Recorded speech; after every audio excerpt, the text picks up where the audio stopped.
We often talk about Aldersgate Street or the Aldersgate experience as John Wesley's conversion experience. It represents a watershed moment in his spiritual journey. Somebody who has some sense of who God is and what God means and what God's about in their head, but doesn't feel it, or the Spirit stirs in him in a way that a dynamic connection is made between what he believes about God in his head and now what he feels and experiences about God in his heart, in his emotions.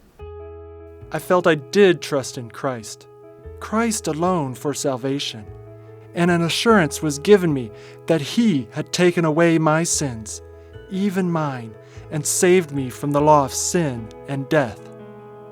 It was the sense that God loved him, even him, that was life-changing.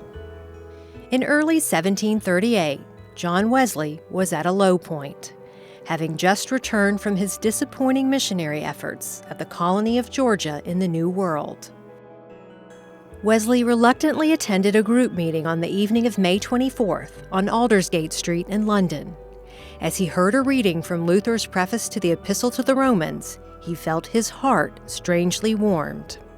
He writes in his journal, "I felt that God loved me.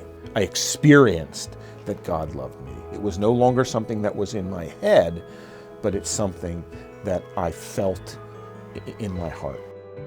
Wesley was the son of a preacher and grew up in a devoutly religious home. But the dynamic connection to God made at Aldersgate was new to him.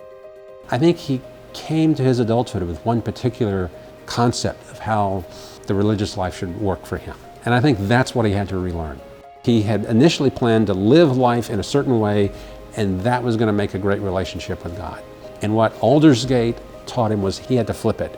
He'd gotten, unintentionally, the cart before the horse. This reawakening of faith may happen many times in a person's journey.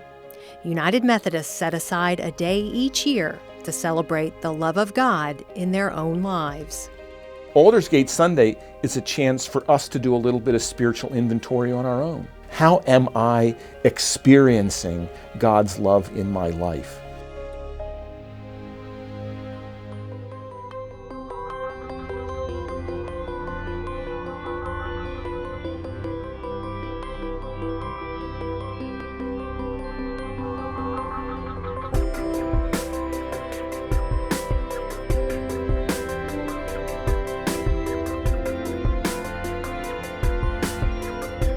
This video was brought to you by the people of the United Methodist Church through World Service donations.